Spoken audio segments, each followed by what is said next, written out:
민주당이 당론으로 방송통신위원장에 대한 탄핵을 당론으로 결정해서 탄핵 절차를 진행하겠다라고 하면서 6월 임시국회에 탄핵 심판 절차를 진행하겠다라고 했습니다. 이 인간들 민주당 습관성 탄핵 증후군에 걸린 거 아닙니까 이거? 그 김홍일 방통위원장을 지금 탄핵한다는 그렇죠. 얘기잖아요. 그 이유가 있어요. 왜냐하면은 이제 그 공영방송을 자기네들 편으로 만들어야 되는데 MBC 사장 지금 임기가 다 돼가지고는 새 사장이 임명이 돼야 되는 그렇죠. 거잖아요. 근데 다가오는 이 8월 사장을 달에. 이사회에서 결정을 하는데 이사회를 누구를 결정을 하냐가 방통위에서 결정을 해요. 그래가지고 이 사람들이 그 방송 3법 만들어가지고는 여기다가 민노총이 주류인 시민단체, 뭐 PD연합회, 기자연합회 이런 데서도 이사 추천권을 줘야 된다고 이렇게 얘기를 하고 있는 거고, 일단 그 법이 통과되기 전까지는 분명히 윤석열 대통령이 거부권을 행사할 거니까는 지금의 법 가지고는 자기네들 사람으로 채워야 되는데 그러려면 방통위가 기능을 못 해야 되잖아요. 그래서 김홍일 탄핵시켜가지고는 직무정지 시켜버리려고 그러는 거예요. 다 의도가 있고 아주 윤석열 정부를 마비시키고, 그리고 나아가 공영방송 KBS, MBC, EBS를 장악하려고 하는 의도가 읽히는 그런 법이네요. 네네. 근데 사실 지난번 같은 경우에 김홍일 방송통신위원장이 되기 전에 그 이미 이동관 방송통신위원장에 대한 탄핵을 시도를 하려고 하니까 이동관 방송통신위원장이 사퇴를 함으로써 방송통신위원회의 탄핵 절차를 어떻게 보면은 중단시켰는데, 이번에는 또 그런 식으로 해서 방통위를 마비시키려고 하는 그런 의도가 있겠네요. 할 수 없죠. 뭐 사람 많아요. 그래 탄핵 소추 해. 그러면은 또 사퇴해버리고 그다음에 방통위원장 최진영 변호사한테 임명하면 되는 거야. 사람 많아. 계속해. 참. 그리고 헌법재판소로 탄핵을 하면 탄핵에 대한 최종 결정권자는 헌법재판소잖아요. 네. 근데 헌법재판소가 지금까지 탄핵했는 것 중에 검사 탄핵, 판사 탄핵 다 했는데 다 기각이잖아요. 그런데 또 탄핵을 해요? 근데 그 탄핵 얘기 또 나오는 게 국회 국민청원 게시판이 있거든요. 거기 20만이 이제 윤석열 대통령을 탄핵하라고 청원이 들어왔는데, 그럼 이제 법사위에 자동 회부가 되거든요. 그럼 본회의에 가가지고는 거기서 뭐 3분의 2 찬성으로 해가지고 발의를 할 수는 있어요. 그럼 바로 이제 헌법재판소로 가겠죠. 근데 저는 어차피 3분의 2니까는 통과되지도 않겠지만은 이런 식으로 자꾸 탄핵 얘기를 하는 게 자기들한테 역효과가 날 거다. 과거에 노무현 대통령 탄핵 때 한나라당이 총선 대패했었잖아요. 저 그 지경 날 거라고 보고 20만, 물론 큰 숫자이기는 하지만 민주당의 책임 당원이 한 100만 정도 된다 그러잖아요. 거기서 이제 개혁의 딸 개딸들이 또 한 절반 정도 될 텐데 그 숫자만큼도 안 되는 거예요. 그렇기 때문에 실제로 뭐 일단 탄핵으로 간다는 것은, 일단 탄핵을 대상 자체가 이재명이를 수사했는 검사에 대해서 탄핵한다라고 얘기되고 있고, 이재명에 대해서 나아가 유죄 판결했는 판사한테도 이제는 개딸들이 탄핵한다. 이렇게 얘기를 하고 있잖아요. 그리고 지금 언론 3법과 관련해서 결정권자인 이 김홍일 방송통신위원장에 대해서도 탄핵. 나라가 다 지키냐? 이게 뭐예요? 탄핵 헌법을 정족수를 그냥 국회 전원으로 그냥 이거를 국회의원을 빙자해가지고 대한민국 정부를 전복하려고 하는 그런 시도 아니에요, 이거? 탄핵권 남용 아니에요? 이거에 대해서는 어떻게 해야 되는 거예요, 이게? 참. 세계 통틀어 유일한 수사검사 탄핵. 그 목적이 뭐냐?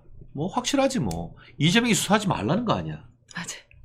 기소하지 말라는 것이고, 그리고 재판에서 유죄하지 말라는 거야. 그러면은 세상의 모든 동물은 다 평등하지만 돼지만 특별난, 세상의 모든 사람은 법 앞에 평등해서 죄를 범하면 수사를 받고 기소가 돼서 재판을 받아야 되지만, 이재명만은 수사를 받았어도 안 되고 재판을 받았어도 안 되고 깜빵 갔어도 안 된다는 그런 생각입니까? 그럼 쟤들 돼지네.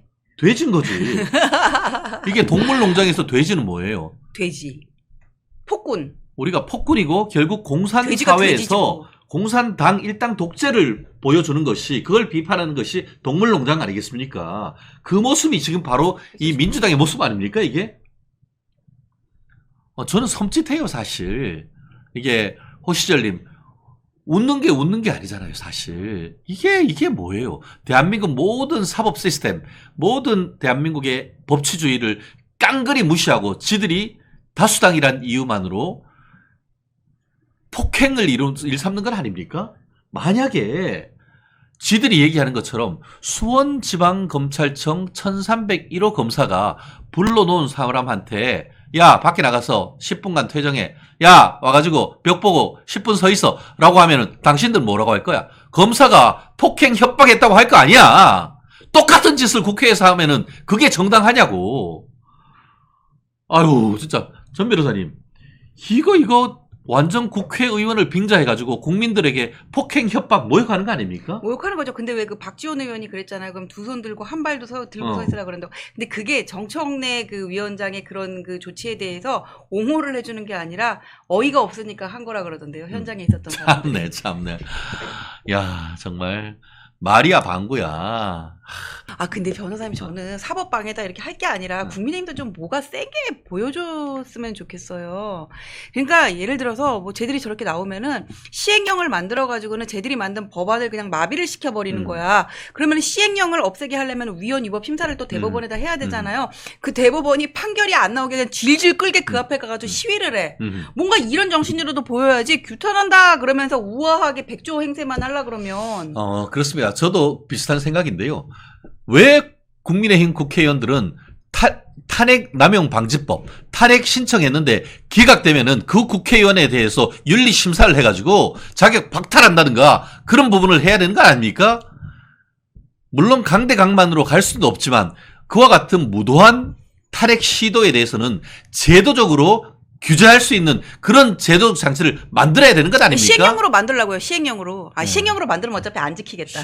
시행령으로 만들면 또 국회의원 입법권 침해했다고 하면서 윤석열 대통령 탄핵한다 또 그렇게 나올 거란 말이에요. 근데 쟤들이 만들려는 그 시행령 법안이요. 그 국회법 개정 그게 뭐냐면은 시행령의 문제점을 국회에서 지적을 했을 때 그걸 수정을 안 하면은 바로 효력이 없어지게 하는 거예요. 그러니까 시행령으로 하기에는 참 쉽지는 않고 말씀드린 것처럼 어떤 무도한 그런 탄핵 시도에 대해서 만약에 기각될 경우에 그에 대해서 책임지게 하는 것이지. 실제로 그 검사 같은 경우에 지들이 뭐라고 하는데 검사가 기소했는데 무죄가 나오면은 그 검사 승진 어려워요. 계속 무죄 나오고 하면. 그러니까 그런 식으로 해서 검사는 기소해놓고 판결이 무죄가 나왔을 경우에 평정이 팍팍 깎인다고 책임지도록 하는 제도가 있단 말이에요. 그런데 국회의원은 그런 식으로 탄핵을 해가지고 다 기각되고 그 이유를 봤을 때 아무런 이유가 없다고 해서 기각되면 그거에 대해서는 책임지도록 하는 그런 입법 발의해야 되는 거 아니냐고요. 그리고 국회법 시행령에 보면은 그 정부가 제정한 시행령에 대해서 요청을 해가지고는 이거를 검토하고 수정을 요구할 수 있는 그런 조항들이 있어요. 근데 그거 있는지를 모르는 것 같아. 한 번도 게을러가지고 안 써먹어봤거든. 그래놓고 인제 와가지고는 뭐 엉뚱한 소리 하고 있는 거야. 네, 그렇습니다. 뭐 이런 부분이 참 법리적으로 쉽지는 않습니다. 그렇지만 그렇다 하더라도 지금은 이게 탄핵에 관한 것이 너무 쉽게 나와요. 사실 이런 것 자체 그렇기 때문에 제가 다른 방송에도 뭐냐면 탄핵 얘기한다고 해서 계속 탄핵 얘기만 안 된다. 마치 코끼리는 생각하지 말라라는 조지 레이코프의 얘기했듯이 탄핵 얘기하다 보면 탄핵이란 것이 너무 일상화되고 있다는 거예요. 그렇기 때문에 오히려 그것을 규제하는 법을 만들므로써 탄핵 발의하는 것을 조금 더 어렵게 만드는 이런 부분에 대한 논의를 해야 되는 시점이 아닌가 하는 생각이 들고 오히려 그렇기 때문에 지금 현 상황에서는 저쪽에서 탄핵이 나오면 탄핵 얘기할 것이 아니고 저는 2조 심판은 여전히 살아있는 이슈라고 생각합니다. 이재명이 우리가 왜 멸콩TV에서 계속 얘기를 합니까? 탄핵하는 것 자체가 그걸 얘기하기보다는 이재명이 깜빵 가는 것, 재명아 깜빵 가자를 먼저 얘기하고 조국아 깜빵 가자 그러면서 오히려 국회가 아니고 대법원 앞에 가가지고 조국이 빨리 선고를 해달라고 시위해야 되는 거 아닙니까? 이재명이한테 빨리 재판 진행해가지고 빨리 깜빵 보내달라고 서울지방법원 앞에 가서 국민의힘 국회의원들이 시위해야 되는 거 아닙니까? 아까 옛날에 어땠어요? 이재명이가 수사를 받게 하고 하니까 민주당은 그 수사는 수원지방검찰청 가가지고 앞에서 시위하고 검찰청장 보자고 앞에 가가지고 농성하고 그랬잖아요. 그거 다 언론에 다 나오잖아요. 근데 국회의원들, 국민의힘 국회의원들 지금 뭐 하냐고 지금. 단식이라도 좀 해봐. 병원 가는 모습이라도 보여줘야지. 내가 YS 이후로 보수 쪽에서는 단식을 하는 걸 못 보. 아, 네. 있었다. 황교안 대표. 은교환, 이게 투블럭이 머리가 이쁘게 나와가지고. 예. 그때 뭐 이렇게 루머가 있었어요. 본인 머리가 아니라는. 근데 그거를 그렇지, 예, 불식시켜줬어, 가발이 의혹을. 내보내 했는데 그 투블럭으로 확실히 그걸 본인이 머리란 걸 입증을 하셨죠. 아무튼 지금 뭐 국회 해산을 할 수 국회 있는 것은 해산은 헌법재판소죠. 아니 국회 해산은 그러니까 정당 해산은 아, 국회 이제 해산. 그 헌법재판소지만 실제로 이제 그 우리나라 헌법에는 국회 해산권은 대통령에게 없습니다. 그렇지만 의원 내각제 국가 같은 경우에는 수상을 불신임이 했을 때 수상은 또 의회를 해산할 수 있는 그런 권한이 있는데 앞으로 개헌을 하게 된다고 하면은 과연 대통령제를 계속 갈 것인지 대통령제를 할 경우에도 대통령에 대한 탄핵에 대해서 맞설 수 있는 제도적 장치로서 의회 해산권을 둘 수 있는 그런 부분에 대한 논의는 분명히 있어야 되는 것이 아닌가. 이런 식으로 국회의 탄핵권이 남용될 경우에는 그 부분에 대해서 정치적 책임을 물리게 하는 국민 소환제라든가 이런 부분이 있어야 된다. 실제로 이런 부분이 대통령이 대통령에 대해서 탄핵을 한다라고 했을 때에 국회 예산으로 맞설 경우에는 정부가 마비되는 이런 부분이 있기 때문에 그 지역구민들이 국회의원들에 대해서 국회 소환권, 주민 소환제도 이런 부분을 도입하는 것은 제도적으로 한번 생각해 봐야 되는 것이 아닌가. 지금 이 시점에서는 제가 봤을 때는 아까 얘기한 것처럼 탄핵 제도 자체에 대해서 어떤 그런 규제하는 법이라든가 아니면은 의회에 대해서 그런 주민 소환 제도라든가 국회의원의 무도한 탄핵 시도에 대해서 국민들이 제한할 수 있는 그런 제도를 입법권으로 지금 계속 제한하는 보수 야당의 어떤 지금 보수당의 지지자들의 어떤 그런 제도적 견제 장치 좀 필요한 건 아닙니까? 견제 장치 필요한데 지금 편안하고 싸우느라고 정신 없잖아. 전당대회 때문에. 아, 미치겠어, 정말. 그 2조 심판 아까 얘기하셨잖아요. 그 한동훈 캠프에서 무슨 얘기 나오면 그 2조는 이철규 조정훈이래. 그러면 안 돼.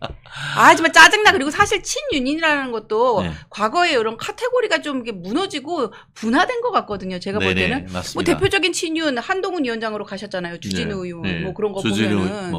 뭐 윤심이 누구한테 있다 그런 얘기 하면 안 되는 거고. 그렇죠. 예. 얘 용산의 입장은 어디까지나 중립적이고 와치앤씨라는 거. 그렇습니다. 우리 숲속 오두막님 0512님 상당히 전문적인 말씀 많이 해주고 있습니다. 우리나라 정치 체제를 대통령제로 갈 것인가 의원 내각제로 갈 것인가 대통령제로 간다고 하면은 지금처럼 5년 단임으로 갈 것인가 4년 중임으로 갈 것인가 굉장히 중요한 이슈입니다. 네. 다만 이런 개헌 얘기가 나오면은 전국이 사실은 거의 개헌의 소용돌이로 다 들어가서 대통령의 존재감이 사실은 없어집니다. 그러니까 야당일 때는 개헌하자라고 얘기를 하고 있습니다만 여당이 되면은 개헌 논의가 사실 쉽게 되지 않는 그런 네. 부분이 아마 네, 그런 부분이기 때문에 여당에서 개헌 논의하는 것은 현실적으로 상당히 어려운 점이 있기는 있습니다만 어쨌든 그럼에도 불구하고 이런 무도한 민주당의 탄핵 시도에 대해서는 분명히 견제할 수 있는 제도적 장치를 우리 여의도 연구원이라든가 이런 띵크탱크에서 계속 어떤 제도적 방안을 마련해야 된다는 그런 화두를 우리가 던지는 건 아니겠습니까? 네, 맞습니다. 그렇습니다.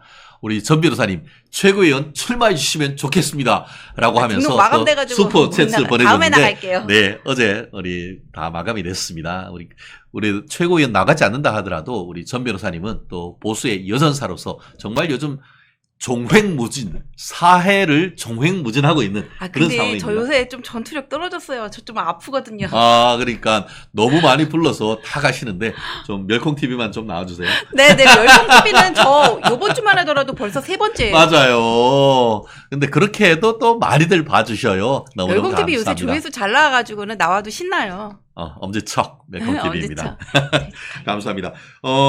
우리 근데 이게 민주당의 원내대표 박찬대 이 인간이 어따 대고 윤 대통령 정신 차리라고 했다고요? 아, 윤석열 대통령 정신 차리라고 아직까지 민심을 못 읽고 국정기조 안 바뀌고 있다고. 너나 정신 차려, 이 코딱지야. 예, 그러니까 참 아, 나 진짜 고소당할 것 같아. 너나 정신 차려, 코딱지야. 그래서 원래 그 박사님. 정도면은 뭐 우리의 코딱지 의사 표현의 판매 자유 잘못이지. 범위에 들어갑니다. 네네. 지들이 잘하면 될 거 아니야. 무슨 지들이 의회 독재를 하고 있으면서 윤석열 대통령 할 수 있는 게 지금 뭐냐고. 할 수 있는 게 하나도 없어요.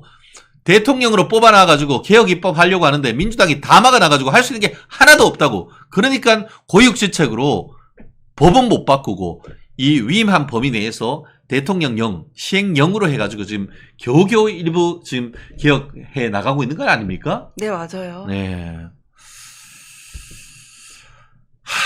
진짜 정말. 박찬대가 운영위원장이에요. 아, 맞아요. 예, 근데 뭐 관련해가지고는 쟤들이 지금 이 특검 4국조를 한다 그러는데 이 국조가 보니까는 양평고속도로 특혜 사건하고 뭐 또 방송자강 문건, 그다음에 김건희 여사 관련한 거랑 근데 김건희 여사 관련해서는 이제 대통령실을 조져야 되잖아요. 그렇죠. 그러니까 자기가 운영위원장 하면서 부르겠다는 거예요. 참.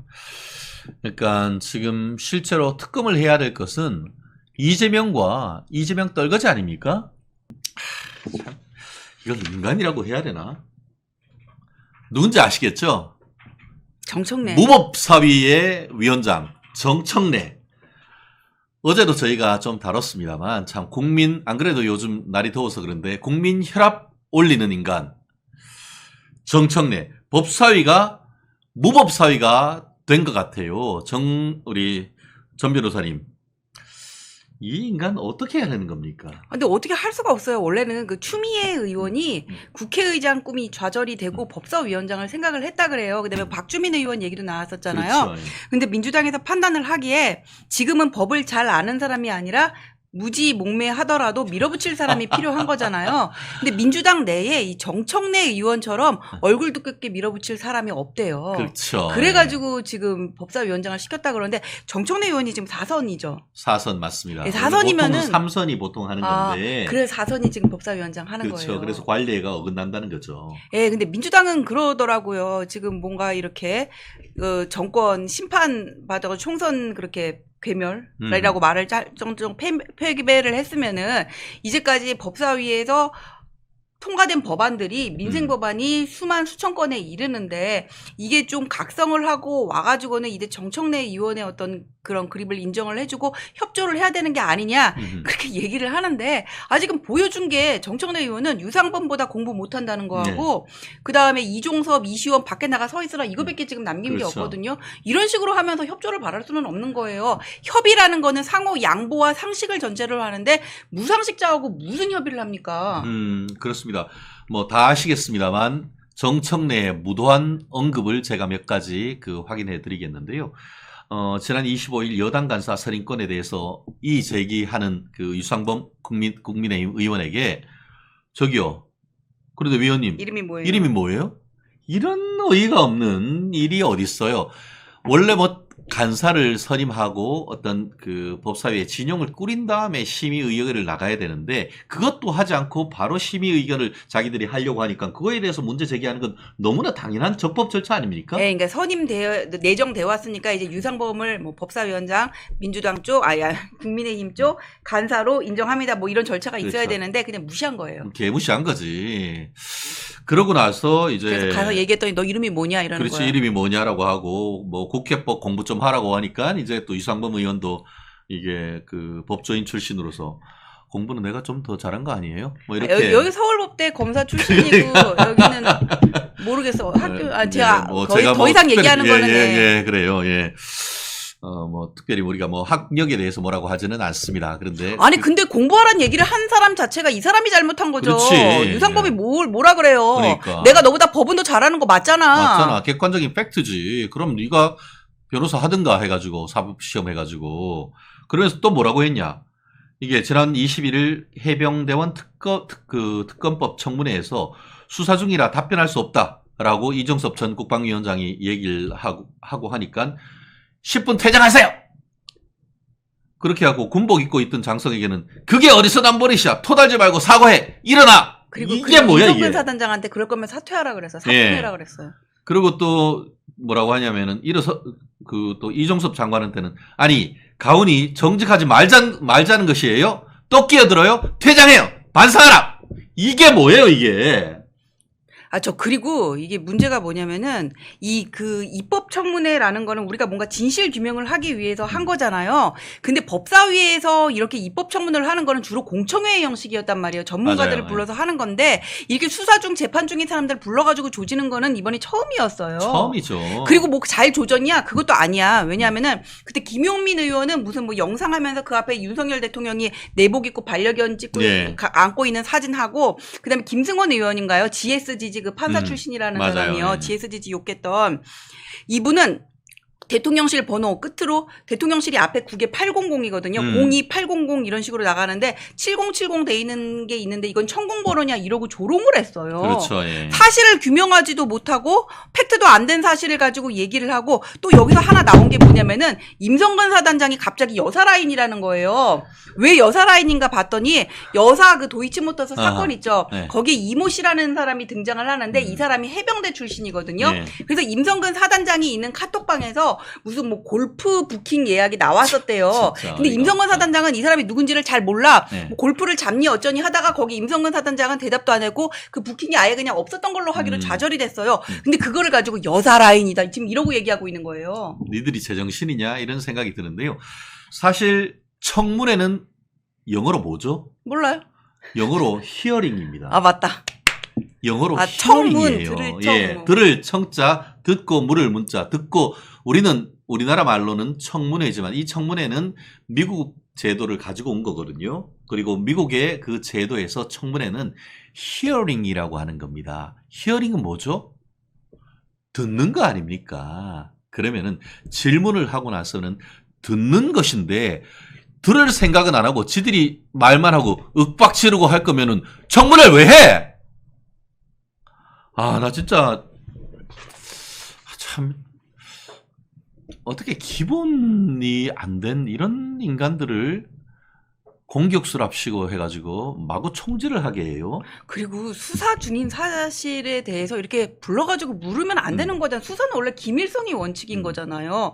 그리고 과거에 피우진 처장 같은 경우에도 수사 증인 사안으로 증인선서 거부하겠다고 한 예가 있었어요. 네. 근데 그걸 가지고 뭐 전현희는 빵빵한 보를 해가지고는 고발하겠습니다. 막 이러고. 그러면서 지난번에 제일 그런 부분을 뻔뻔하게 했던 인간이 사실은 조국이야, 조국이.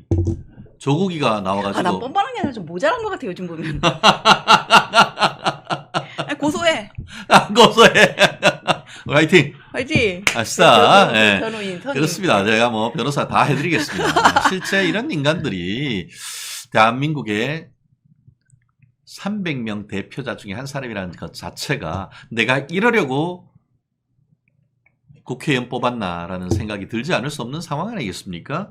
아까 말씀드린 것처럼 청문회는 히어링, 듣는 자리입니다. 증인을 모욕하고 겁박하는 자리가 아닙니다. 실제 국회법 143조입니까? 보면은 청문회에 출석한 증인에 대해서 모욕을 하거나 해서는 안 된다라는 규정이 있습니다. 네, 맞아요. 예. 그렇다고 하면은 국회 당신들 라이센스 받았어?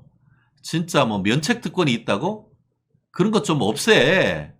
그렇기 때문에 국회의원들 면책 특권, 불체포 특권 이런 부분에 대해서 특권 포기하라는 얘기가 그렇게 나오는 거 아니야. 국민의힘 같은 경우에는 지난 총선 과정에서 국회의원 특권 내려놓겠다. 실제 출마하는 사람들, 전 변호사님도 불체포 특권 포기서 썼죠. 네, 예. 근데 민주당은 그런 거 안 해. 왜냐면 필요하니까.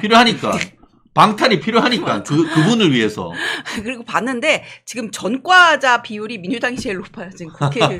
그다음에 1, 2, 3등도 다 민주당이야. 그 신장식 빼놓고. 네, 맞아요. 그리고 지금 법사위에 참 진짜 이게 왜 그러니까 이재명 변호인 법무법인 법사위라고 하는 이유가 민주당 법사위원들 중에 3명이 민주당 최고위원이에요.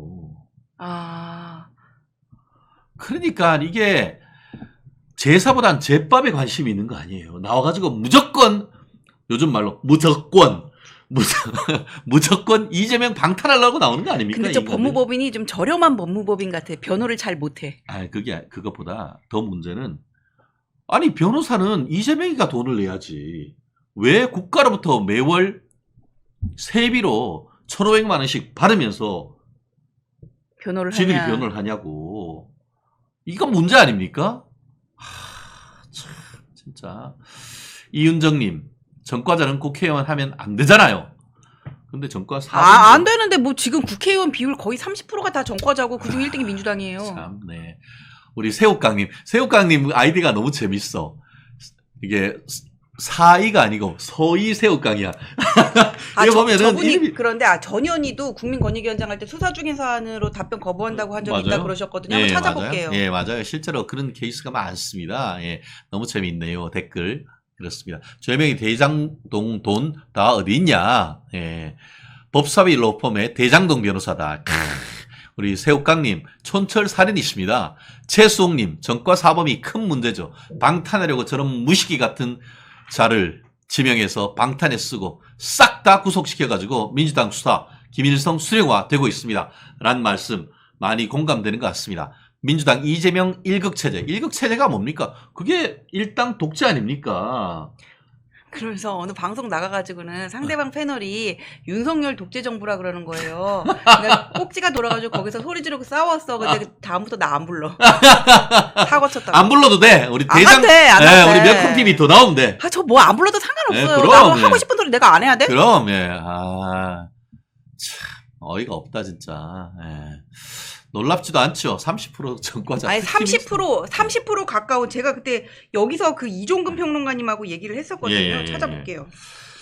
실제 그렇습니다. 뭐 민주당만 그렇습니까? 조국 신당은 기호 1번부터 10번까지 그중에 별단 사람과 지금 조사받고 수사받고 기소돼가지고 실형받은 사람 수두룩 빽빽입니다.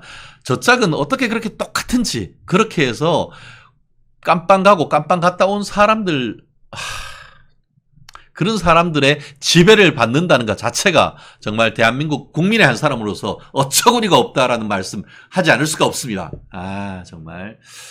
우리 나도경님, 연분홍 사랑님, 지금 국민의힘 당에는 스피커가 없습니다. 라는 말씀 참 많이 좀 공감되는 것 같습니다. 스피커 많은데. 스피커는 많지만 스피커 성능이 좀 떨어지는 것 같아요.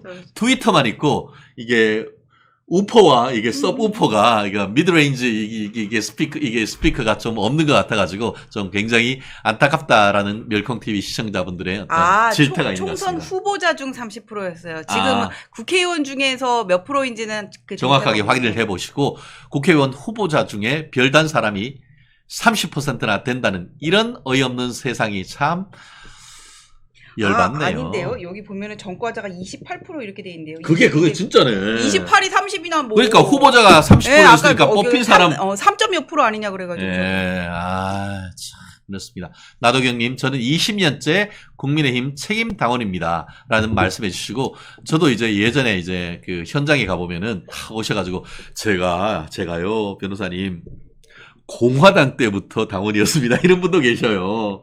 뿌리 깊은 나무, 뭐 이런 말씀을 하시는데, 참 그분들은 지금 보시면서 참 허리를 차실 수밖에 없는 그런 상황인 것 같은데, 숲속 오두막님, 멸콩TV 또 우리 슈퍼챗 쏴주셔서 너무너무 감사하고요. 더 열심히 하라는 말씀으로 듣도록 하겠습니다. 그래요. 정청래 이자 사실 뭐 어제도 제가 말씀드렸습니다만 제가 2016년 새누리당 영입일로로 들어와가지고 정청래 잡으러 마포에 갔었잖아요. 아, 맞아. 그때 네. 그 그래서, 2016년 대선 네, 총선 맞아요. 맞죠. 영입일로로. 그러면서 정청래 사실 잡았어요. 그랬는데 손혜원이 됐어. 정천에 한번 쉬었던 적 있죠? 네, 맞습니다. 그때 어이없는 일이 있었습니다. 네, 참. 그랬지만 어쨌든 아마 정청래 저에 대한 유감이 좀 있긴 있을 겁니다. 그래요. 국민의힘에는 싸움 딱이 없다라고 가을향기님 얘기를 했었고요. 아마존 차님, 정청래 관종이죠 라고 했고 실제로 관종 아닙니까? 그 영상을 지금 아까 유상범 의원과 싸우는 그 영상을 자기 페이스북에 올려가지고 100만 가자 이런 참 그것도 모자란다니까. 네, 그러니까 참 참 어이가 없습니다. 아 근데 저는 이런 식으로 가는 게요 오히려 그냥 역효과가 날 것 같아요. 우리 국민들이 수준이 높아서 창피하거든 그런 거 보면. 그렇습니다. 역시 우리 전 변호사님의 촌철살인 실제로 지금 그와 같은 시각이 민주당 내에도 있는 것으로 알고 있습니다. 이렇게 했다가 우리 다 죽는 거 아니야? 다가오는 2년 뒤에 지방선거에 다 죽는 거 아니야? 이런 얘기가 있지만 아주 소수의 목소리라고 해요. 네. 국민들은 다 보고 있다. 네, 국민들이 다 심판하시리라 믿어 의심치 않습니다. 첫 번째는 이겁니다. 쌍김 얘기를 해보죠. 쌍김. 아, 예. 제가 쌍시어서 이렇게 액센트를 주지. 김정숙 얘기부터 해보겠습니다. 아니, 돈거래가 지금 뭔가 포착이 됐다고요. 예. 모녀 간의 돈거래.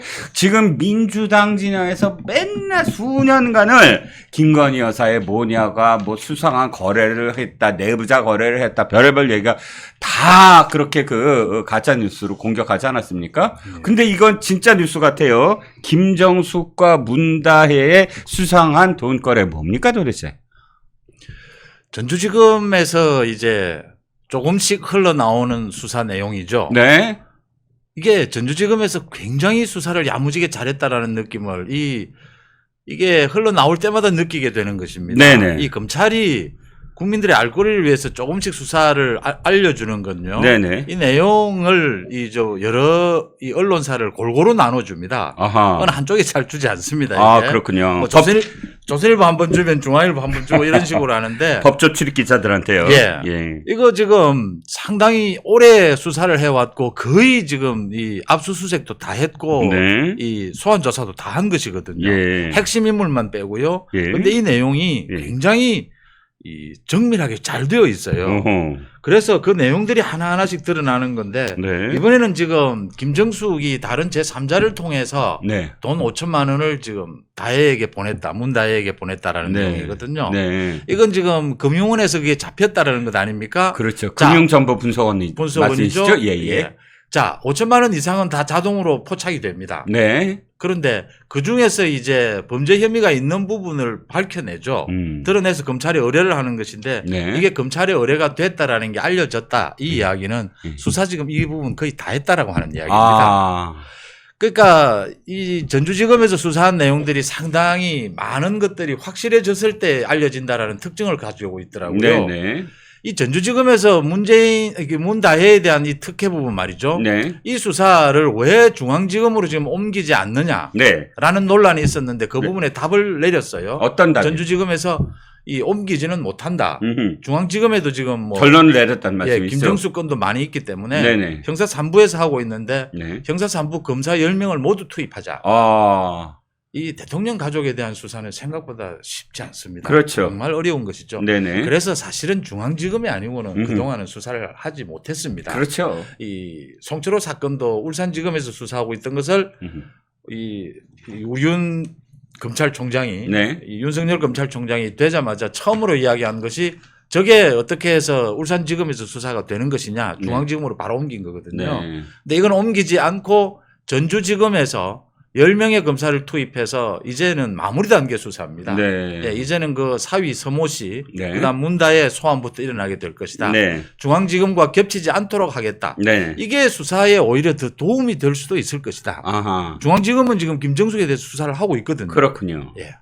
그렇군요. 그러니까 지금 귀에 들어오는 게 이겁니다. 형사 3부, 전주지검은 형사 3부는 계속 수사를 하고 있었다. 그런데 이번에 돈과 관련돼서는 새로운 기관이 포착을 했다. 어디? 금융정보분석원 FIU. 예. 대표님께서 말씀하셨듯이 이건 어떤 사람도 못 빠져나가는 그러니까 돈 세탁을 하는 과정을 포착을 했을 때 바로 검찰에 수사 의뢰를 한다. 예. 그런데 김정숙이 제3자를 통해서 문다혜한테 돈을 5천만 원을 보냈다고 한다면 상식적으로 생각했을 때 모녀 간의 5천만 원은 증여세가 없잖아요. 예. 세금은 안 내도 됩니다. 그럼 바로 줘도 됩니다. 아무런 뭐 걸림돌이 없습니다. 그런데 5천만 원을 굳이 쓰리쿠션화 했다. 이건 그리고 그걸 금융정보분석원이 포착을 했다.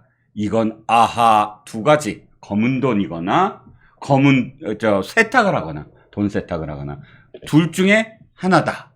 그러면 그거 이미 거의 다 수사를 했다. 이거라는 것입니다. 지금 여러 건이 나오고 있거든요. 네. 그 소위 그 이스타젯 네. 그 항공 그 회장을 통해서 지원이 된 게 2억 원이 넘을 것이다라는 내용이 나오고요. 네.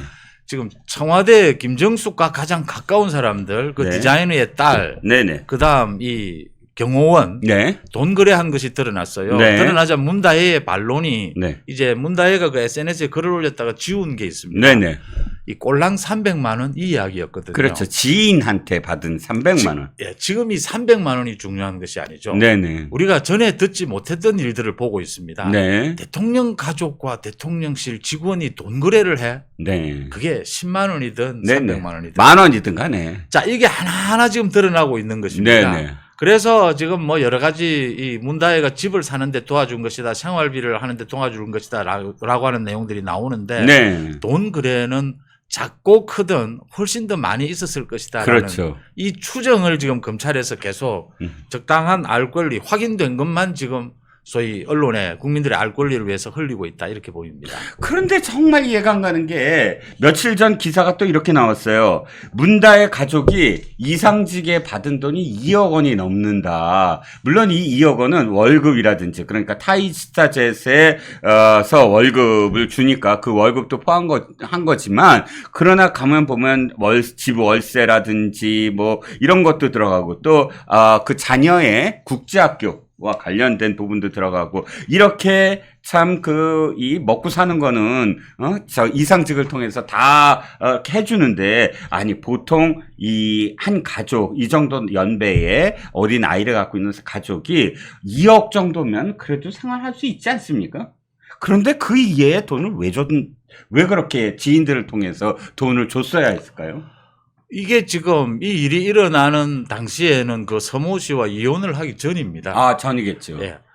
이 서모 씨가 굉장히 뭐 무슨 사업적으로 네. 뭐 여러 가지 이야기는 있지만 네. 사업적으로 굉장히 어려웠다. 아하. 많은 빚이 있었다라는 걸로 당시에 알려져 있었어요. 네. 그래서 지금 대통령의 딸 부부가 네. 태국으로 이주한다라는 것도 굉장히 이례적인 것이죠. 네. 이게 경호상의 문제나 여러 가지 어려움이 많거든요. 네. 그 이후에 문다혜가 돌아와서 청와대에서 생활합니다. 그렇죠. 자, 이걸 보시면요. 네. 할 수 없이 어쩔 수 없이 태국으로 갔구나라는 걸 느낄 수가 있죠. 음흠. 가서 이혼도 하게 되고 뭐 이런 네네. 과정을 거치게 됩니다. 네. 당연히 이혼하게 되면 재산적인 문제도 생기게 되죠. 네. 그 사위의 그 빚 부분요. 이런 네. 이야기들도 있었던 겁니다. 경제적으로 굉장히 어려웠고 네. 그 어려운 이 문다혜를 지원하기 위해서 이상직이 총체적으로 이것도 전주지검에서 흘러나온 이야기입니다. 네. 모든 것을 이상직이 다 지시했고 태국까지 가서 이상직이 요청을 했다라는 것도 네. 다 나와 있거든요. 네네. 이상직을 통해서 모두 해주고 정치권에서 오래 전부터 나왔던 이야기입니다. 이상직 관련해서요. 네. 이상직이 도대체 무슨 라인으로 이 공천을 받았을까? 네네네. 그다음 또 하나는 이상직이 문재인 정권 당시에 그 항공사를 굉장히 공격적 경영을 합니다. 네, 이스타젯을요. 그렇죠. 그 이후에 이상직이 이것 때문에 감옥을 갑니다. 네. 횡령 부분으로 인해서요. 네네. 그렇게 이 경영상 여유가 있지 못한데 부산을 비롯해서 계속해서 라인을 늘리면서 공격적 경영을 하게 됩니다. 그렇죠. 그때 업계에서 나왔던 이야기죠. 예. 굉장한 뒷배가 있을 것이다. 국토개발부에서 계속 그거를 허가를 내줘야 되잖아요. 그렇죠. 허가 내주는 거 노선 허가 정말 하늘의 별따기입니다. 그럼요. 예, 황금 노선 정말 하늘의 별따기입니다. 그런데 이스타젯은 계속 황금 노선을 따냈다는 거 아니에요? 김해공항 취항을 할 때 또 제가 그 현장을 갔었어요. 아, 취재를 하셨군요. 이렇게 참 뭐 항공사가 이제 취항을 한다라고 해서 네. 갔는데 그 굉장히 특혜죠. 네. 네, 이런 특혜들이 가능한 네. 그동안에 오랫동안 정치권에서 여의도 주변에서 나왔던 이야기들이 하나하나 확인되는 것들입니다. 네, 그렇군요. 자, 이원후님 멤버십 가입해 주셨습니다. 그래서 어찌됐든, 여러분들이 정말 힘들어하시고 피곤해 하시는 게 도대체 그래서 결론은 언제 나냐, 이렇게 말씀을 하십니다. 저도 답답하고, 송은재 대표님도 답답합니다. 하지만, 그럼에도 불구하고, 일단, 문재인 일가와 관련된 수사, 지금 전주지검 형사상부에서 형사 9명, 부장검사까지 10명이 뛰어들어서 수사를 거의 마무리 단계에 있다까지 파악이 됐으니까 조금만 더 기다려 보시면 그야말로 이 수사의 A부터 Z까지가 다 밝혀질 것으로 보입니다. 또 다른 이 얘기는 더 골 때려요. 김혜경 여사가 정말 이해가 안 갑니다. 저를 좀 이해 좀 시켜주세요. 자, 우리가 야당 대표 부인 또는 대통령 후보 부인, 이 부인이 어떤 역할을 하고 어떤 뭘 하는지 우리는 다 지켜봤습니다. 보통 야당 대표 부인이 그렇게 많이 전면에 나서지도 않고요. 뭐 가끔 뭐 투표일에 같이 가서 투표를 한다거나 이건 있습니다. 옛날 같으면 사실 또 출입 기자들이 집에 맨날 아침에 출근하잖아요. 근데 야당 대표 부인 진짜 그때 할 일 많습니다. 아침에 전부 다 기자들이 출근을 집으로 하면 막 그 앞치마 두르고 막 진두지휘를 합니다. 그래서 아침 딱 책에 매기고 그러면 어느 총재의 아침이 더 맛있더라 이런 얘기하면서 그때는 참 낭만적이었어요. 그럼요, 낭만적이. 끝나고 나서 같이 다 차 타고 이제 같이 예. 당사로 이제 출근하는데 그 이후로는 그런 것도 없고 사실 당대표 부인이 그렇게 전면에 나설 게 없습니다. 보통 가끔 당 의원 부인들과 함께 봉사활동을 한다거나 이때 얼굴이 뜩 하고 나타나죠. 그런데 김혜경이라는 사람이 바로 이재명의 지역구 계양을의 대의원으로 선출됐다고 합니다. 이게 뭔 소리입니까? 그것도 그러니까 전당대회 선거가 코앞에 둔 시점. 8월 18일인가요? 뭐 전대 일자가 결정이 됐죠? 그러면 지금 한 달하고도 한 보름 조금 더 돼요. 그런 것밖에 안 남았는데 투표를 행사하는 전당대회에서 그것도 권리당원보다 그래도 쪼그라들었지만 어쨌든 훨씬 더 많은 권한이 갖고 있는 대의원에 김혜경 여사가 선출되었다고 합니다. 이게 또 무슨 말입니까? 자질이 훌륭하다고 생각합니다. 훌륭한 자질이죠. 자질 하나만큼 부부 진짜 부창부수입니다. 뭐 해경군 김씨라고 경찰이 아마 얘기했잖아요. 경찰은 해경군 김씨가 맞다라고 했으니 경찰 얘기입니다. 이건 경찰의 그런 수사를 제가 빌려서 해경군 김씨 역할을 그렇게 충실히 해주고 말이야. 문재인 아들 문준영을 구속하라라고 이재명이 하고 싶은 얘기를 대신해주고 말이야. 부부 사이도 또 좋다지 않습니까? 좋은 지난 건- 대선 때 기억 못하십니까? 뭐요? 출근할 때 매일 뽀뽀하고 출근한다고 해서 잠깐만요. 제가 그때 같이 방송을 하고 있던 송국근 본부장께 물었어요. 뭐라고요? 지금 출근할 때 뽀뽀를 하십니까? 아. 그러니까 상당히 신경질적으로 내 하고 싶은 이야기만 하라 이런 기억이 있는데 송 본부장 진짜 얼굴 떠오른다. 송국권 본부장 얼굴이 갑자기 부르륵 하면서 빨리 진행하세요 그랬을 것 같은데. 지난번에 네. 제가 이 자리에 나와서 말씀을 드렸던 것 어떤 같은데요. 거요? 민주당의 당헌 당규를 바꿨어요. 바꿨죠. 이재명이 어떤 경우에도 당 대표를 유지하고 대선에 예. 출마할 수 있도록 하는 것입니다. 네네, 그렇죠. 자, 이걸 가지고 굉장히 웃기는 상황이 발생을 합니다. 계속 지금 이 원내대표나 이런 사람들, 주위에 있는 사람들은 바꿔야 된다라고 이야기하고, 그렇죠. 이재명은 뭐 꼭 그렇게까지 바꿀 필요가 없다라고 이 폼을 잡습니다. 네. 근데 결국은 다 바꿨습니다. 네네. 왜 이렇게까지 했을까요? 왜 그때 제가 그랬어요? 말씀을 드렸습니다. 네. 이 이재명이 감옥에 가도 당 대표를 유지하고 대선에 출마할 걸 생각하고 있는 것이다. 네. 혹시 감옥에 가는 이재명이 자신의 사법 리스크에 대해서는 뭐 잔머리가 굉장히 잘 돌아갑니다. 네. 이런 경우가 흔히 정치권에 있었습니다. 어떤 소위 경우요? 김근태 부부가 이런 경우가 있었죠. 그건 또 김근태가 자꾸 하고, 그 다음에 그거를 승계받은 거죠. 승계받고 예, 뭐 예. 왔다 갔다 예, 예. 인재근 승계받는 경우가 있었어요. 네. 이게 김근태 전 의원 같은 경우에는 굉장히 뭐 어느 정도 신뢰를 받는 이런 상황이었죠.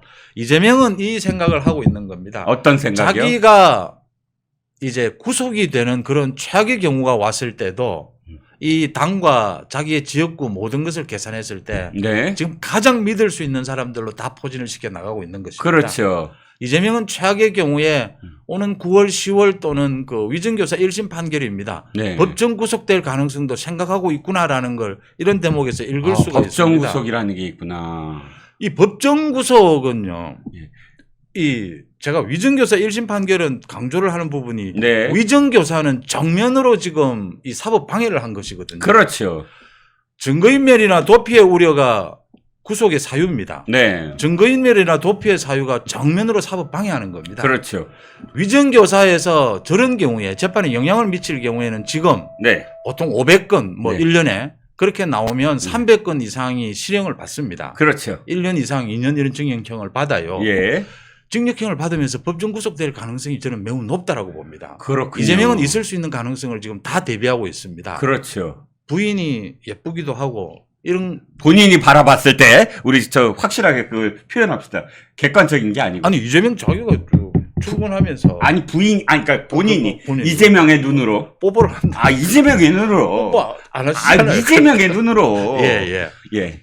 그러니까 지금 말씀하시는 건 이거잖아요. 이재명은 자기가 구속될 것을 이제 예감이 온다. 이제 곧 냄새가 온다. 냄새가 풍겨진다. 아, 그러면 내가 없으면, 아무리 내가 이 나를 위한 친위대를 다 구성을 하고 다 비명을 잘랐어도 그래도 내가 없으면 남아있는 자들이 어떻게 할지 모른다. 그걸 대비해서 자기의 부인을 대의원으로 꽂아 넣는다. 대의원이 그렇게 권력이 센가요? 대의원 꽂아 넣으면 그러면 다 모든 걸 할 수 있나요? 상징성이죠. 상징성. 그렇죠. 어. 이재명으로 인해서 지금 네. 뭐 박찬대나 정청래 모두 다 충성 경쟁을 하고 있지 않습니까? 네. 모두 패밀리를 만드는 거죠. 소위. 그렇죠. 이재명 패밀리를. 네. 못 믿는 거죠. 지금 누구도. 음흠. 뭐 보셨지 않습니까? 그렇게 많은 사람들을 공천해서 목을 치고 했는데도 불구하고 이 국회의장 후보를 뽑는데 반란표가 일어났거든요. 네. 추매가 안 됐거든요. 네. 그걸 보면서 이재명이 뭘 느끼겠습니까? 네. 지금 이재명은 최후의 발악을 하고 있다 이렇게 봅니다. 남아스레 님이요. 해경궁이 그렇게 이쁘면 왜 김부선하고 노니? 이렇게 묻는데요. 대답 좀 그건 해주시겠어요? 그 주변에서 이야기가 나왔지 않습니까? 뭐라고요? 그 영화 배우고 해서 어떤지 한번 호기심에서 했다라고 했는데 그런데 뭐 전 모르겠습니다. 지금도 출근을 하면서 뽀뽀를 하는지. 그만. 그게 이제 그만. 제가 지금 민주당을 출입하고 있으면 그 질문을 할 텐데. 아, 그러게 지금. 말해요. 지금도 네. 하냐고. 어찌됐든 기가 막힙니다. 대의원이라는 건요. 정치인입니다. 정치를 하는 사람이에요. 어찌됐든 정치인이라는 게 딴 게 아니라 정치에 뛰어들어서 정치적 효능감을 그대로 가져가기 위해서 내가 당원을 하겠다. 당원을 하는 건 정치적 의견을 정확하게 밝히고 그 의견을 통해서 하나의 결과를 내겠다. 이게 당원이고 대의원입니다. 그럼 대의원을 하겠다는 건 상징적인 의미만이 아니라 생각해 보세요. 일단 그냥 부인이 있거나 내조만 하는 사람이 있고 아니면 한 정당의 한 지역에 대의원인 사람이 있고 다르잖아요. 만약에 이재명이 감옥 가 있다. 근데 감옥 가 있는데 정청래가 아무리 막 뭐 찬양을 하고 하더라도 정청래 밑으로 모일 수가 있겠습니까? 아니죠.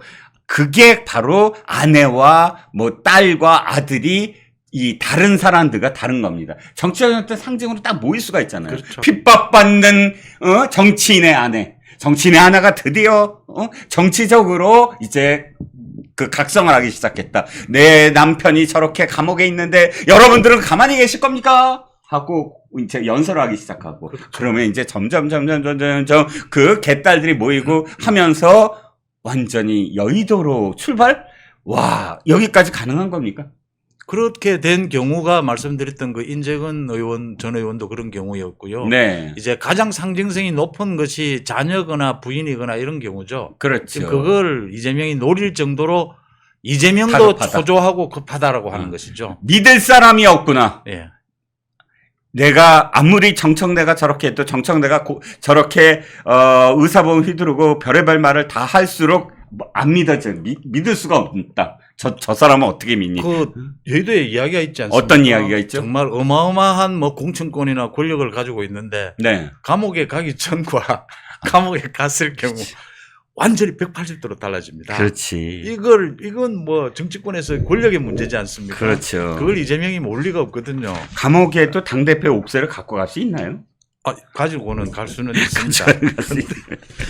근데 이 여의도는 언제 돌아설지 모릅니다. 그래서 그렇죠. 참 서로 간에 믿지를 못합니다. 그렇죠. 밤에는 뭐 형님 동생 하면서 이렇게 있다가도 그 다음날 바로 그 뒤통수를 때리는 게 흔하게 있었지 않습니까? 그렇죠. 이재명 같은 사람은 오히려 그런 부분을 더 잘 알고 있는 거죠. 그렇죠. 그러니까 자신의 덕망과 그럼요. 자신의 정치적 역량으로 내 밑에 있는 사람들이 아니다라는 걸 너무 잘 알고 있겠죠. 왜냐하면 자기가 사실 그렇게 살아왔으니 그렇죠. 예, 덕으로 쌓아온 리더십이 아니니까요. 그러니까 사실 정말 웃기고 웃어야 될지 말아야 될지 상상을 할 수 없는 일들이 이뤄집니다. 예. 송 대표님 정말 정치부 기자 오래 하셨는데 이런 경우가 있나요? 이렇게 대의원이 되고 아니 어디 들어가 있거나 죽거나 하면 알겠어요. 대의원을 한 경우는 제 기억에는 없습니다. 그러게요. 이렇게는 하지 않고 말씀하신 대로 김건태의 경우에도 그거 하고 난 다음에 예. 아니 노회찬 의원도 했었고요. 자기가 그렇죠. 그 선거구에 못 나가니까 부인을 내세웠다가 아작이라는 표현은 안 되죠. 어차피 안 됐잖아요. 예. 그래서 그런 경우를 연결을 하려고 하죠. 자녀들에게나 이렇게 하는 경우가 있었는데 대의원을 하는 건 참 독특합니다. 그런데 이재명은 이 법꾸라지 이재명이 무슨 행동을 하는가를 지금 그동안 2년 동안 봤지 않습니까? 봤죠. 우리는 우리 헌정사에 보도 못한 일이었죠. 보도 못한 일이죠. 이재명이 하는 일은 참 짐작이 어렵습니다. 그렇습니다. 예, 독특합니다. 어쨌든. 그렇죠. 그러니까 이게 어떤 의미를 갖는지 기가 막히긴 하지만 더 지켜봐야 될 것 같습니다. 그러나 또 생각이 드는 건 여러분들도 계속 지금 써주시지만 김혜경 본인도 어떻게 될지 모르는 거 아니에요? 지금 재판 받고 있지 않습니까? 법카와 관련돼서 선거법 위반 재판을 받고 있고요. 네. 선거법 위반으로 뭐 구속은 아닐 겁니다.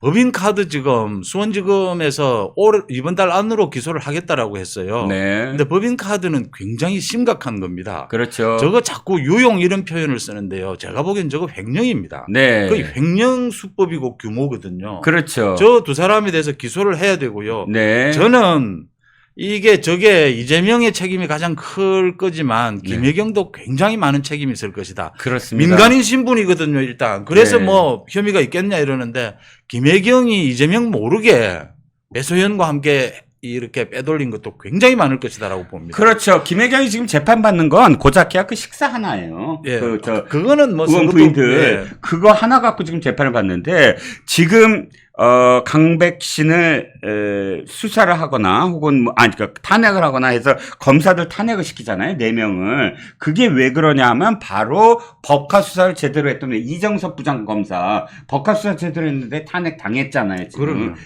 아직 헌재에서 결정은 안 냈지만 이런 식으로 법카와 관련된 것들을 어떻게든 지금 지연시키거나 막으려고 하는 것이 두 부부가 그 식사 말고 나머지 부분 과일 무슨 일제 샴푸 별의별 그 모든 것들을 그 액수를 다 함께 횡령하고 또 국고 손실까지 죄를 물으면 이 부부 동시에 함께 감옥에 갈 가능성이 높은 겁니다. 그러니까 그 사람들을 전부 다 그 검사들을 지금 탄핵하고 뭐 하는 건데요. 어찌됐든 그런 것도 있을 것 같습니다. 김혜경이 이제 또 나중에 감옥에 가야 되는데 여보 내가 먼저 들어갈 테니까 당신은 못 들어오게 할게 하고 대의원이라도 하나 줘서 부부를 쌍으로 집어넣는다? 그건 안 됩니다. 풀어주세요. 라고 하는 명분을 또 세우려고 하는지도 모르겠습니다. 아무튼 기가 막힙니다.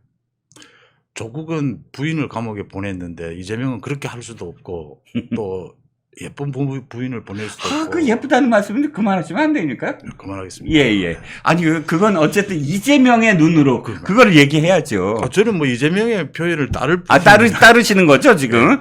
자꾸 속이 울렁거렸어요. 아까 아침마다 그 얘기. 그럴까? 정말 증오인데 쇼윈도로 저러고 있는 게 아닐까라는 생각도 들고요. 어쨌든 내가 당신 대통령 시켜줄 테니까 나 화내지 마. 나 바람핀 거 뭐 그런 약속이 있는 거 아닐까 싶기도 하고 통과. 자, 한 가지만 말씀드릴게요. 네네 한 가지. 예. 그 이재명이 목욕탕을 안 가요. 왜요? 왜 점 때문에? 출입 기자 생활을 하면요. 예. 운동도 같이 하게 되고 목욕탕 가고 이런 일도 그렇죠, 있거든요. 렉싱턴도 켄싱턴 호텔 사우나도 있고. 예. 또 남자끼리는 뭐 우스갯지만 모욕을 같이 한번 해봐야 그렇죠. 통한다 이런 것도 그렇죠. 있어서 일부러 가기도 하거든요. 예. 집단적으로. 정치인들끼리 또 사우나 가갖고 왜 그럼요. 서로 이야기도 많이 나누고 그러잖아요. 이재명은 전혀 안 간대요. 그 부분 말씀을 드립니다. 그렇군요. 박근혜 대통령도 자기 사저가 삼성동에 있었는데, 삼성동 건너편에 그 호텔에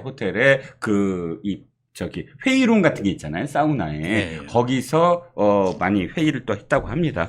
갑자기 거기까지 얘기가 나오네. 자, 전당대회를 넘어가 보죠. 자, 전당대회 각 후보들 얘기를 조금 하나씩 가져와 봤습니다. 한동훈 얘기 좀 해보죠. 이거 한동훈 대표되라고 민주당이 도와주는 것 같은데, 아무리 생각해도. 민주당이 뭐 특검법을 전당대회 전까지 뭐 한동훈 특검법 해갖고, 처리하겠다. 이렇게 지금 나서고 있네요. 한동훈 특검법 그 내용이 한동훈 자녀에 대한 의혹입니다. 모두 탁탁 다 털겠다 뭐 이런 내용인 것 같은데. 그게 가장 주된 것이고요. 그다음 뭐 여러 가지 몇 가지가 있는데 윤석열 대통령, 윤석열 검찰총장하고 같이 엮여져 있는 것들입니다. 그다음에는 가장 핵심은 자녀 입시 그건데요. 자녀 입시 그건요.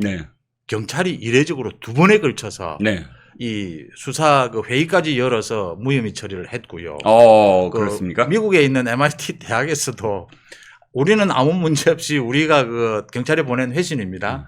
우리는 정상적인 절차로 선출을 했으니까 아무 문제 없으니까 문제 삼지 말아라고 이야기한 거예요. 아니 솔직히 깨놓고 얘기해서 이건 삼척동자도 다 합니다. 조민희는 공부 진짜 못했고 한동훈 딸은 공부 잘했잖아요. 공부 잘해서 MIT 갔다는데 그게 그렇게 질투가 나나?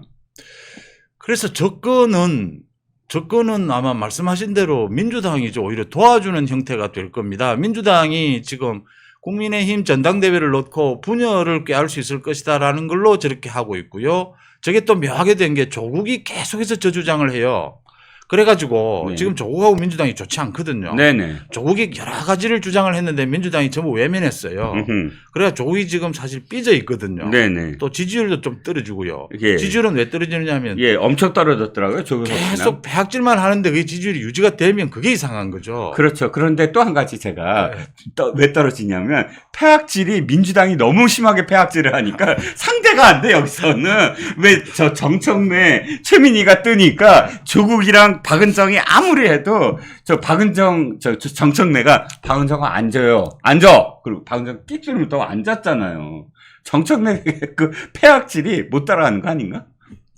맞습니다. 이 이야기는 하고 가야 됩니다. 이야기하고 갑시다. 우리. 엊그제 해병 전후회에서 1,500명이 국회 앞에 모였습니다. 모였나요? 저는 정말 이게 제일 반가운 뉴스였고 저는 사실은 이 시위나 집회나 이런 부분으로 어떤 일을 해결하는 것에 찬성하지는 않습니다. 저도요. 그런데 민주당 지금 정청래가 가장 두려워하는 건요. 사실은 실력입니다. 이 실력을 보여주는 겁니다. 그렇죠. 저는 보여줬다라고 봅니다.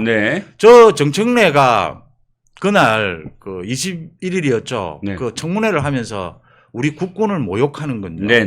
국민들이 다 봤지 않습니까? 일어서 앉아. 그 옆에 박지원이 또 거들입니다. 그냥 쫓아내지 말고 박지원이 쫓아내지 말고 밖에 나가서 이 손 들고 벌 세워야 되는 것 아니냐. 이렇게 희롱하고 조롱했어요. 윤석열 검찰총장 때의 이야기입니다. 이 법을 가지고 검찰이 자기 개인적인 보복이나 폐악질을 법으로 하는 것은 그게 검사냐? 그건 깡패다라고 했습니다. 그게 질이 낮아지면 양아치입니다. 저는 저거 양아치라고 보거든요. 저는 사실은 제 기분으로는요. 그 가수 김은국 씨도 나왔었는데 그 정말 경찰하고 충돌을 했어요. 국회로 들어가겠다라고 해서. 앞으로 좀 더 자주 이 해병 전후회에서 그런 모임, 그런 시위를 자주 해야 한다. 그게 아마 민주당에서 정청래가 가장 두려워하는 부분일 겁니다. 정청래는 이 수준 미달이, 함량 미달이 지금 완장을 채워주니까 저런 우리가 볼 수 있는 그동안 본 적도 없는 저런 행패를 부리고 있습니다. 마침내 해병 전후회가 똘똘 뭉친 것 같아요. 지금 분열이 있었잖아요. 그런데 저렇게 다른 거 크게 다 모인 건 처음이래요. 다른 거 다 떠나서 임성근 사단장에 대해서 생각이 다를 수도 있지만 임성근에 대해서 얘기가 아니라 군복에 대해서입니다. 빨간색 명찰과 빨간색 모자는 해병대의 상징입니다. 그 군복에 대해서 그 명예가 떨어지면 나라 누가 지킵니까? 해병대가 어떻게 지킵니까? 그 군복에 대해서 지금 모욕을 당했는데 해병대원들이 가만히 있는다고요? 저는 그렇다면 해병대를 저는 지지하지 않겠습니다. 그런데 다행히도 해병대원들이 목소리를 높이신 것 저는 너무너무 당연하다라고 생각을 합니다. 자, 계속 넘어가 보죠. 예. 저는 한나땡 이러잖아요. 고민정이 같은 사람들이. 그런데 진짜 한나땡이라면 아니 특검법 발의하지 말아야지. 한동훈이 당대표 되게 만들어야 되는 거 아니에요? 근데 한나땡인데 왜 지금 특검법을 전당대회 전까지라는 시한을 두고 하냐 이거야. 그러면 전당대회 전까지 빨리 해서 밀어붙여갖고 한동훈이 이렇게 문제가 많구나. 한동훈을 상대하는 쪽에서 거봐라. 지금 특검법 있는데 너 특검법 그러는데 네 특검법이나 걱정해. 라고 비난을 할 소재를 주어서 한동훈을 전당대회에서 지금 당대표로 뽑지 못하게 하려고 하는 게 아니냐. 아니면 7월 내 처리를 공감한다? 안 그런가요? 맞습니다. 그래서 그 참 바보 민주당에서는 같다. 박지원을 비롯해서 모두가 다 네. 한동훈만 이야기해요. 네. 한동훈이 그 당대표가 되면 자기들은 땡큐인데 한동훈을 계속 공격해요, 뒤로는. 그런데 이중적인 그 태도를 보이고 있죠. 그렇게 한동훈을 당선시키면 되잖아요. 한나 땡이니까. 자기네들 마음대로 할 수 있잖아. 특검도 하고. 아니, 그러니까, 당대표 된 다음에 특검을 하면 딱 좋지. 왜냐면 지금 당대표를 흔들어 놓을 수가 있으니까. 그리고 주도하고 당을 제대로 운영 못하게 하면 지네들이 가장 좋은 거 아닌가요, 그게? 참 이해가 안 가는데. 어쨌든, 한동훈 삼촌 응원한 중3 팬 만난 한동훈 모비딕 선물했다면서요? 모비딕을 참 좋아해요, 한동훈은. 보면. 다른 곳도 선물을 했었죠. 어떤 거요? 모비딕을 다른 곳에도 또 여러 번 선물을 했었고요. 한동훈이 가장 자기가 즐겨 읽었다라고 하는 것이고, 모비딕은 영화로도 나와 있죠. 또 한동훈이 가장 좋아하는 문구라고 하죠. 고래를 두려워하지 않는 자, 이 배에 오르지 마라. 누가 그랬게요? 선장이 이야기했다라고 합니다. A허브 선장 말고, 예. 사실 1등 항해사. 1등 항해사. 예, 1등 항해사 이름이 스타벅이거든요. 스타벅스의 스타벅이. 오케이. 예. 저는 그 기절을 어디서 들었냐면, 초임검사, 법무부 장관 때 초임검사들 강연이 있었어요. 예. 그래갖고 초임검사들 강연 때, 초임검사들 앞에서 딱 고래를 두려워하지 않는 자는 내 배에 태울 수 없다라고 하면서 국민들을 두려워해라라고 검사들한테 얘기해서 그게 이제 모비딕을 좋아하는구나. 윤 대통령은 또 노인과 바다를 좋아하잖아요. 그래서 그래서 서로 비슷비슷한 게 있네요. 그때 노인과 바다의 문구를 인용했죠. 예. 아주 SNS에 조용하면서도 강력하게라고 하는 그렇죠. 그런 걸 고래 있었죠. 그쪽은 고래가 아니라 가다랑어군요. 가다랑어를 잡으러 나가기 위해서 노인이 이제 그 바다에서 떠다니면서 이제 가다랑어와의 마지막 진짜 이 싸움이 만남이 있겠구나 하면서 그 전날 밤에 스스로 혼잣말처럼 하는 말입니다. 비캄. 그러니까 우리가 좀 더 조용히 그러나 이제 철저하게 해봐야 되겠다라는 치명적으로 해봐야 되겠다. 이런 혼잣말을 하는데 그게 검찰총장으로서 마지막 SNS로 기억을 합니다. 한참 힘들 때, 그러니까 이 감찰총장 그만두기 직전에 비슷한 점이 있네. 이 사람들 왜 이렇게 배를 좋아하지? 검사들이. 노인과 바다는 좀 재미가 있는데 사실은 모비딕은 사람마다 다르겠지만 이게 참 정말 재미없어요. 저 솔직히 얘기하면 영화는 괜찮은데. 아니 솔직히 얘기하면 3분의 1 이상을 읽어본 적이 없어요. 그럼요. 그거 다 책도 두꺼워 이렇게 두꺼운데 3분의 1까지 읽고 내가 더 넘어가지를 못해. 왜냐하면 거기에 어마어마하게 많은 배에 대한 그런 지식과 항해의 지식과 천문학에 대한 지식과 이런 것들이 그리고 성경 구절 그러니까 그 성경에 대한 지식 이런 것들이 그냥 깨알같이 팡팡팡 들어가니까 와 읽다 팍 꼬꾸라지고 읽다 꼬꾸라지고. 한동훈은 다 읽은 모양이에요. 다 읽은 모양이죠. 그렇게 중학생하고 초등학생한테 이렇게 선물하는 거 보면 법전 읽듯이 읽었지. 그러게 말이야. 법전에 비해서는 재밌겠다 생각해봤더니 자 나경원 후보의 그 후원회장에 신영균 씨가 됐어요. 예. 신영균 씨 그러면 딱 떠오르는 게 사실 굉장히 그 보수 우파에 대한 후원을 많이 해주시는 분. 그럼요. 그 명보국장인가요? 아닌가? 명무국장이 다른 분인가? 아, 내가 지금 헷갈리나? 어찌됐든. 아, 지금은 제주도에 계신다고 그러는데. 신영균 이사장. 정말, 지금 그 연배에도 불구하고 끊임없이 보수파가 잘 되기를 기원하면서, 이렇게 후원을 하는데, 제가 이제 나경원 후보가 신영균 이사장을 한 걸 보면, 나경원 후보의 지금 포지셔닝이 좀 더 뚜렷해진 게 아니냐. 좀 중도보다는 보다 기본적인 이 당의 정통 지지층에 소구하겠다라는 의미를 보여줘요. 나경원이 이번 이 전당대회 4명 가운데요. 네네. 가장 사실은 포지션이 애매해진 사람이 아, 나경원이에요. 이거는 조금 그래요. 처음부터 그 이철규하고 배신이다 배신 아니다 이래가지고 상당히 나경원이 우습게 돼버렸어요. 네네. 원희룡이 이게 출마를 하면서 그렇게 됐거든요. 네네. 지금도 제가 보기에는 나경원이 상당히 그 부분을 안타까워 힘들어하고 있어요. 네네. 자기 포지션을 잡기 위해서. 그렇죠. 그런데 나경원이 앞으로 길게 보고 하는 건 맞습니다. 네. 지금 이 포지션이 네. 지금 만약 상당한 뭐 성과를 거두지 못한다 하더라도 네. 그러니까 나경원은 지금 한동훈이나 원희룡 모두에 대해서 원희룡에 대해서 잠깐 하다가 네. 모두에 대해서 네거티브는 하지 않고 있어요. 네네. 그런 부분은 평가할 만하다 이렇게 봅니다. 네, 그렇습니다. 자, 이제 원희룡 후보 얘기도 한번 조금 해보죠. 원희룡 후보가 굉장히 포지셔닝을 한쪽으로 딱 잡은 것 같아요. 보면 배신의 정치, 이게 배신의 정치는 보수파로서는 사실 가장 가슴 아픈 키워드 중에 하나거든요. 뭐 유승민 그리고 떠올리는 부분이 있죠. 박근혜 대통령의 탄핵까지 가게 된 요인 중에 하나다. 이렇게 지금 트라우마처럼 갖고 있는데 한동훈에 대해서 배신의 정치다. 이렇게까지 지금 몰아세우는 걸 보면 확실하게 또 원희룡 후보가 포지셔닝을 그쪽으로 가겠다라고 마음 먹은 게 아닐까요? 갈 수밖에 없습니다. 저희 부분은 송원재 TV를 통해서 누구? 송원재 아, TV를 송원재 통해서 TV를 바로 통해. 말씀드렸는데 예. 원희룡이 지금 할 수 있는 건 사실은 원희룡의 정치가 그동안 보시면 네. 원희룡이 뭐 누구와 누구와 가깝다 이런 정치를 해오지 않았어요. 네. 원희룡이 당대표에 도전을 한번 했었는데 네. 3, 4년 전에 네네. 홍준표에 밀려서 되지를 못했습니다. 그렇죠. 소위 이명박 정부 때죠. 3, 4년이나 꽤 오래죠. 13년 전이요. 13년. 예. 그 이후에 원희룡이 뭐 무슨 이렇게 이런 식으로 달고 정치를 하지 않았는데 이번에 출마할 생각도 없다가 네. 이제 사실은 뭐 윤석열 대통령의 권유에 따라서 출마를 한 것이죠. 네. 해서 지금 하다 보니까 원희룡이 여러분들이 보시면 굉장히 왔다 갔다 할 겁니다. 네. 이게 창윤이다고 이야기를 하더라고요. 창윤. 그러니까 윤석열 정부를 내가 창업을 했다. 원희룡의 고민이 읽히는 대목입니다. 네네. 원희룡이 준비도 많이 안 돼 있는 것도 사실이고요. 그런데 예. 이게 친윤이라고 하기에는 원희룡이 자기가 해온 정치가 자존심이 상하는 거예요.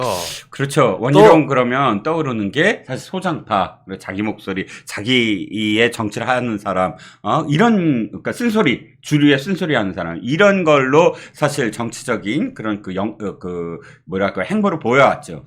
또 지금 상대가 이 한동훈이거든요. 그렇죠. 이 찐윤만 가지고 이 승부는 안 된다라고 자기도 알고 있거든요. 네. 이 외연도 넓혀야 합니다. 네네. 그래서 원희룡이 고민하다 나온 것이 이게 창윤인데 네. 제가 보기엔요 원희룡이 이까지는 맞았습니다. 어떻게? 지금 뭐 많은 원희룡이 이 한동훈을 공격할 수 있는 건 제가 보니 다 쏟아냈어요. 어허. 다 쏟아냈는데 어디까지 맞았느냐? 저는 이게 지지율 차이가 많이 나기 때문에 원희룡이 좀 어느 정도 인신공격 지지율 차이가 날 때 판을 흔들기 위해서는 두 가지밖에 없습니다. 어떤 거요? 인신공격 네거티브나 네. 아니면은 후보 단일화입니다. 네. 이것 아니면 방법이 없어서 어느 정도는 제가 이해를 하는데 네. 다 이해를 할 수 있습니다. 이게 그리고 맞지도 않고요. 네. 한동훈에 대해서 지금 이재명 왜 구속 못 시켰냐? 예. 이건 자기도 좀 원희룡 자기도 이상하거든요. 예. 그래서 여기 가서 이 말하고 저기가 저 말하고 이렇습니다. 예.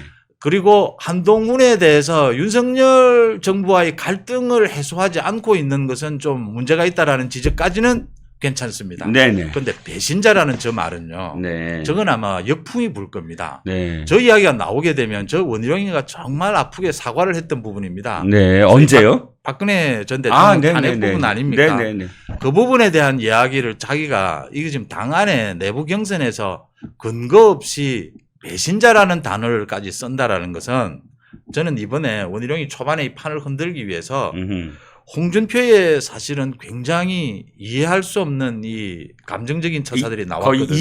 거의 예. 이지매급으로 애 운운하면서 예. 아무리 한동훈을 뭐 싫어하는 비판하는 사람조차 홍준표가 한동훈한테 애 그러는 것을 즐겁게 바라볼 수 있는 사람은 없을 겁니다. 그 자기가 뭐 노인네라는 그러게요. 이상한 이제. 노인네가 되는 그렇죠. 것뿐이고요. 네네. 원희룡의 이 배신 이 두 가지는 네. 아마 역풍이 불 겁니다. 네. 원희룡도 이까지는 안 가야 되겠다는 생각을 하면서도 지금 하도 이 지지율이 움직이질 않아요. 네네. 원희룡의 지지율은 지금 올랐습니다. 근데 원희룡? 한동훈 예. 예. 23일 발표된 그 대선 후보 지지율을 보면요. 네네. 한동훈의 지지율은 1.8% 빠졌는데 원희룡의 지지율은 6% 가까이 올랐어요. 예. 며칠 사이에. 예. 원희룡의 지지율은 오르는데 한동훈의 지지율은 내리지 않는다라고 하는 겁니다. 네네. 근데 중요한 건 원희룡의 지지율이 오르는 게 아니고 네. 지금 한동훈의 지지율을 깨부셔야 하거든요. 원희룡 입장에서는. 그렇죠. 그게 안 되니까 지금 급해서 저까지 나온 건데 네. 이 배신자라는 건 원희룡이 아마 역풍을 맞게 될 거다 이렇게 봅니다. 예, 저희 지금 그 창에 너무 많은 분들이 계속 서로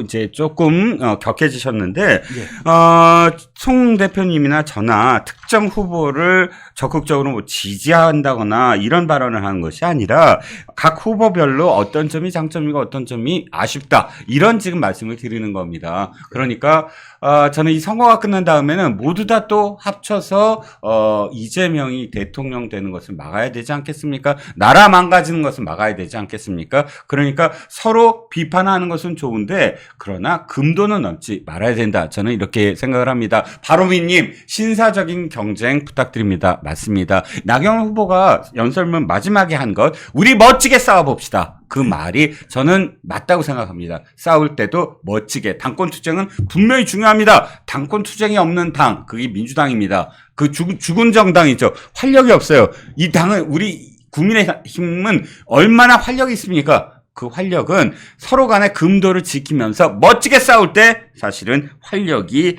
그야말로 에너지로 바뀔 것입니다. 자, 당대표 후 지금 여론조사를 한번 보죠. 지금 말씀하셨던 게 얼만큼 또 반영이 됐는지. 갤럽부터 볼까요? 갤럽을 보면 한동훈 선호도가 국힘 지지자에서 55%, 그 다음에 국힘 지지자에서 55%, 원희룡이 19%, 나경원이 14, 윤상현이 3. 자, 이렇게 오늘 발표된 거죠? 네, 오늘 금요일 발표입니다. 이렇게 보면 지금 저도 송 대표님 말씀에 동의하는 게 원희룡 후보가 20%대인데 의미가 있어요. 왜냐하면 나경원 후보를 앞섰으니까. 지금 뭐 뒤늦게 뛰어들었는데도 앞섰지 않습니까? 근데 문제는 두 가지예요. 하나는 지금 20%가 너무 적다. 그러니까 지금 남아있는 순간이 4주예요. 거의 4주죠? 예? 4주밖에 안 남았어요. 이제 3주, 4주 정도 남았어요. 4주 남았어요. 4주 차이 안 되죠. 한 주에 5%씩 올라야 돼요. 그렇죠? 계산적으로는.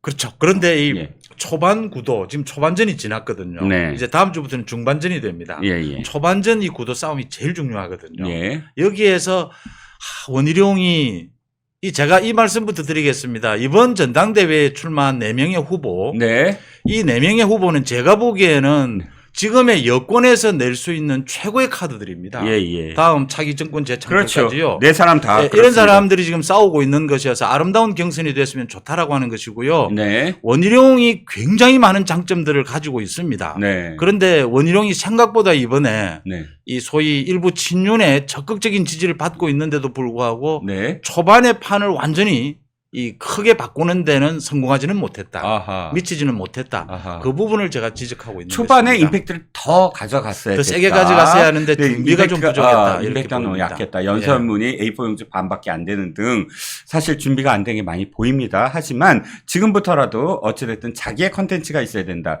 자기 비전을 내라 라는 목소리에 조금 귀를 기울여야 되지 않을까 싶습니다. 제가 정보를 하나 드려야 될 것 같습니다. 우리 멸콩TV로 후원해 주시는 환신골드. 여러분도 잘 아시죠? 이미 그 애국기업으로 소문이 났죠.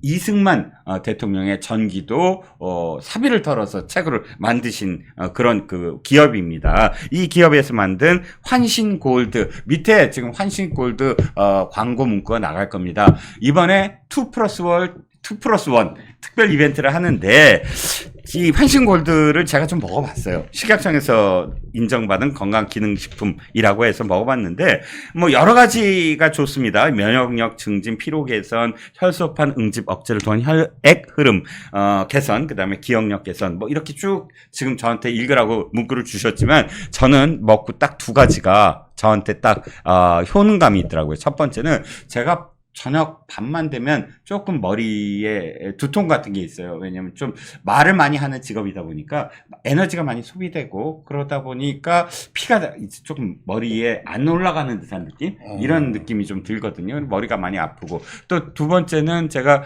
밤에 새벽에 사실 자주 일어납니다. 제 나이가 또 나이다 보니까 이렇게 전립선이 좀 약해진 것 같아요. 그래서 새벽에 화장실에 들락거리려고 자꾸 일어나는데 이걸 먹고 두 가지는 조금 많이 낮았어요. 진짜 새벽에 안 일어나는 횟수나 또는 안 일어나는 날도 있고 또 두통도 많이 가셨습니다. 그러니까 지금 저한테 읽으라고 하는 광고 문구 중에 피로 개선 효과, 그다음에 전립선 도움 뭐 이런 부분들은 확실히 좀 있다. 제가 먹어보고 지금 드리는 말씀입니다. 그래서 환신골드 특별 이벤트 말씀드렸고 구매 고객에게는 건국 대통령 이승만이라는 지금 유명한 정말 우리나라에서 네로라 하는 드라마 작가로 알려진 작가분이 쓰신 겁니다. 1, 2권 한 세트를 선물로 드린다니까 이번 기회에 2+1 이벤트 상담 전화 010-9922-1141로 전화를 주시면 이번 기회를 아마 굉장히 좋은 기회가 될 것으로 생각을 합니다. 환신골드 이렇게 돼 있고요. 이 안에 알약으로 돼 있습니다. 알약 2알을 하루에 2알씩 드시는 걸로 돼 있습니다. 자, 많이 이용해 주시기 바라고요. 오늘 6월 28일 6월의 마지막 금요일을 불태우면서 우리 송은재 대표님과 저와 함께 했습니다. 오늘 나와주셔서 고맙고요. 예, 다음에 또 모시겠습니다. 자, 들어와 주신 여러분 고맙습니다. 오늘도 고맙고 또 내일 아침에는 중앙일보 강찬호 논설위원과 시사평론가 이정근이 함께하는 멸콩 라이브가 진행될 겁니다. 내일 아침 9시도 기대해 주십시오. 감사합니다. 감사합니다.